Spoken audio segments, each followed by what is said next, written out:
Hey everybody, this is Jeffrey Jansen. Today is April 28th, 2018. How's everybody doing today? I was contemplating today, in this week and everything else, about different things and how people react to different ways of doing things. The ultimate discipline in life, I'll tell you this right now, and this takes from years of learning this, but the ultimate discipline in life are the exact things that nobody wants to do. The exact things you don't want to do are basically, if somebody says something you don't like, don't talk back. If somebody says something that you don't agree with, you don't have to argue every little thing. If you don't like somebody or you don't like the way somebody does something, instead of saying something negative about that person, say something positive. That's what true discipline's all about, doing the things in life that we don't want to do. I was watching for a little bit today the old movie Alice in Wonderland, and I always think of people whenever we get into the drama areas of life, whenever we start talking negative about people, whenever we talk about our ex-husbands, our ex-wives, our ex-boyfriends, ex-girlfriends, baby mama, baby daddy. You know, we actually are almost like Alice in Wonderland, to where we actually, when we go into that rabbit hole, we no longer know how to get out. I'm going to tell you a little trick on how to get out of that rabbit hole. Take the higher road. Talk nice about people. After a while, you may talk nice about somebody you don't like, but after so long of doing it, eventually you're going to actually believe it yourself. And that's where you need to strive for every single day, is the ultimate in doing what's better for others. We get in this area of life where we keep thinking, it's me, me, me, me. It's all about me. And for the most part, true success actually depends on how you work with others.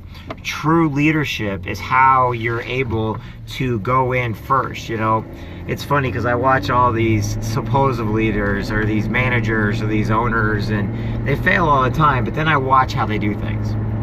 And it's funny is they send everybody else in to do the work that they themselves refuse to do. And it's funny how quickly they fail, and then they look at everybody like, well, I should be there. Well, there's a reason why certain people are not where they need to be, or they cannot figure it out. It's because if you're not willing to go in yourself, then you're not willing to lead. You're not willing to own. You're not willing to manage. A long time ago, I owned a place, and a lot of people said, oh, you failed at it. In some ways, I guess it's like saying the glass is half full, half empty. However, I basically ended up throwing the glass out altogether and said, I don't care. The reason why is because success is based on that what you're trying to achieve. True success basically is about setting a goal for yourself, seeing it through the end. To be a good parent, you've got to see it through to the end until you're dead and in the ground. Okay? To be a good business owner, to accomplish something you want to do, you have to set goals up for yourself that are attainable, but each time strive a little more, that get a little harder, a little tougher, until eventually you accomplish that goal. Nothing in life is free. And as you go down that rabbit hole and you create all these problems and all this drama for yourself and other people and everything else, you have to ask yourself, did you need to go down that rabbit hole? Did you need to get in that mess in the first place? Could you have not taken the higher road? Now, where am I going with all this? Every single day in life, people need somebody to be nice to them. They need encouragement. Sometimes our worst enemies, the people we can't stand for whatever reason, are the ones that sometimes we need to be encouraging the most, because deep down, they're not our enemy at all. They are either something that repulses us, something that eats away at us, or something that we need to fix about ourselves that we see in others, so we try to fix them instead. And when we can't fix them, we have a hardship towards them, okay? Not everybody's going to be book smart. Not everybody's going to know how to swing a hammer. Not everybody knows how to weld, and not everybody's going to be good in college. But you got to find what you're good at, and you got to achieve it. You got to set goals up for yourself. Once you set your goals up for yourself, start being positive with people. Start learning to work with people. Start learning to communicate with people. Some of the greatest things in life are communication. If you learn how to communicate with your kids, you learn how to communicate with each other, learn how to say hi to your neighbors. One of my biggest pet peeves, and I shouldn't let it bother me, is when I'm going through and I see my neighbors and I wave at them because I'm happy to see them. But then you get these new neighbors or the new kids, or you're going down somebody else's street and you still wave because you're just so used to waving. And people look at you like you just did something that actually makes me laugh. Because every single day we should be going out of our way to do better for others because it makes them think. When you do something out of the norm and you're nice to them, it makes people think. As I was also contemplating a lot of stuff the last couple days, I was thinking about what happened to our childhoods when we grew up and we stopped teaching kids to respect our elders, respect different people. And it's a bigger conversation for another day, but everybody keeps saying that these people went liberal.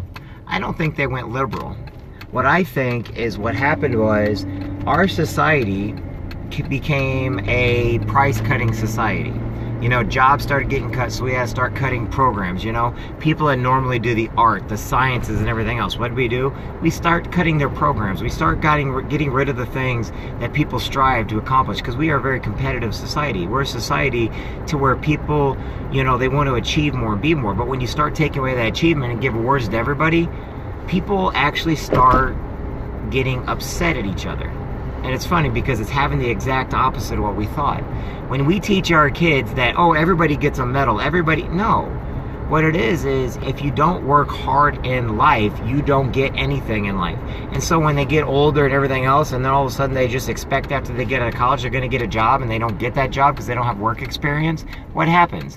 They become unenthused, unthrilled, unsuccessful. I do not know what's falling in the back. And they become unenthused. What we have to do is we have to teach our kids that competition's good, you know, fair play is good, but you're not going to win at everything. Not everybody gets an award for everything else. Not everybody's going to get a sportsmanship award. Not everybody is going to get a trophy. And the reason why is because then maybe they can find what's good at, or they're going to work harder to get a trophy next time. We have actually taught ourselves not to strive harder or to think smarter. We have actually taught ourselves that if we don't give it, give up. That's not the case at all. We've taught ourselves that if people don't want to go out and work the farms, oh, well, we'll just get somebody that will, that, you know, we'll pay them a little less. No. We've got to get out of these mentalities that if it's not easy, then we don't have to do it. We need to get back into getting our hands dirty, getting work. You know, these trade schools and stuff like that. You know how many people, you know, welders make between $50 and $60 an hour? Yet a guy coming out of college can't even find a job because they do not have any work experience. Why are we sending all of our children to college? To me, you're sending kids to college to, once again, learn an advanced structure of the assembly line. Okay? What we need to do is we need to start getting back into our special skills. What make Americans great again? We need to start it from the roots. Start teaching your children that they need to earn everything they have in life. If they can't earn it, take it away from them. You know, if they don't have it, they may either want it back or find something different. What happened to taking things away? You know, we need to start grounding our kids again when they make mistakes, not ever beating your child. Don't ever beat your child. And I've never, ever told anybody to do that. But we need to start teaching our kids what discipline's about. We need to start teaching them not to be bullies, but to be nice to everybody else. And if you don't like somebody, turn and walk away, but always say something good about them. Because we've gotten to this sense that, oh, somebody else will do it, or, oh, I can do something easier somewhere else, or I'll go get a different job that pays me a lot more. And what the problem is, there's those things are not out there because we've gotten rid of them all for something simple. I don't know what it is. I mean, I'm not the person to ask that. But I can tell you this right now. Teach your kids to work hard. Love them with all your heart. Tell them you're proud of them. Tell them that you love them. You know, tell them to set goals for themselves, okay? And when they don't achieve those goals, tell them to keep working on until they achieve the goal. You must keep going until you achieve it. We must become a society of doers and thinkers again, not a society of lazy people that do nothing in life. If you don't work hard, then you should never be feeling that you earned it. It's kind of like if your grandma gives you 20 bucks compared to if you earn 20 bucks.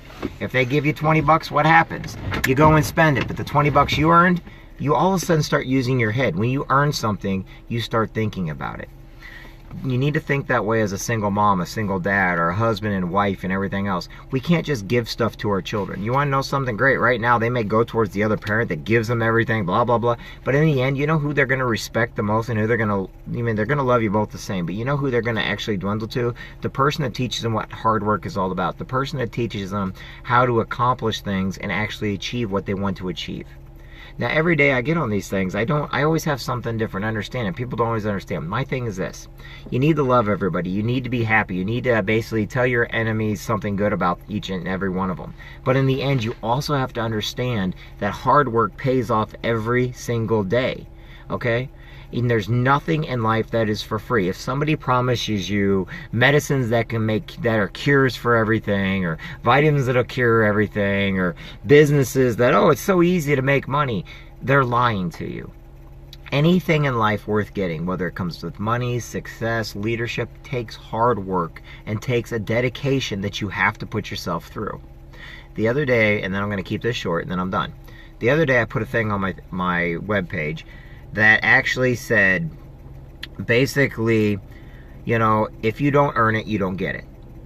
And what I meant by that was this: there are people out there that they start a business, or they start a network, or they start a job applications, and when they do not get it, okay, the first thing they do, they're all excited.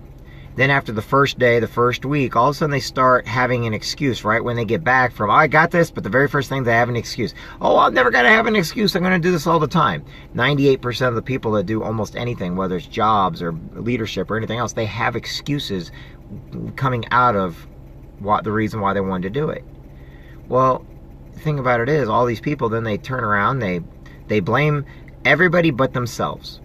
Whether kids coming out of college, or somebody's coming out of the military, or, you know, whether or not they're blaming everybody, but the fact is they don't want to put the work in to do it. They all of a sudden realize that, oh, I might actually have to do something. I might have to pick up the phone and call somebody. I may have to go explain something to somebody. I may have to go to an event. I may have to go to schooling or college.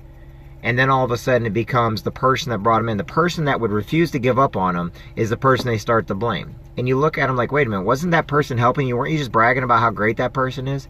I've got leaders in my business. Now, I'm not doing business on here right now. I'm just going to give you an example. I got a guy by the name of Brian Carruthers. I've got another gentleman by the name of Rich Ellerman. I've got another name by Alan Rollman and Chris Hughes and Jeff Bell. Okay, these are some of the mentors and the leaders in our business. But every day they're out there and they basically push and push and push, and they do not ever do anything. They themselves will not do themselves first. And then when they tell you about it, they'll keep it up with you. They'll stick with you their entire lives. But I have watched people look at these men that are successful, that have made all kinds of money. They have had all kinds of success. Yet somebody's like, oh, I can do this, and 3 days later they're starting to avoid or dodge. And then we're trying to give them ideas or trying to encourage them. Oh, okay. And then when they hang up the phone, or when you get away from them, they go and do something completely different. Why? Because they didn't put their heart into it. They didn't try to even achieve. And next thing you know, they're blaming everybody. Then they're blaming the product. Well, not a product out there is bad. What it is the person that doesn't want to do the work in order to get the product out there, or doesn't want to go get the job, or all of a sudden they got turned down for the job because they look like a slob going in front of the person that was giving the interview, or they basically were cussing during an interview, or they did not have knowledge. So all of a sudden it's not their fault.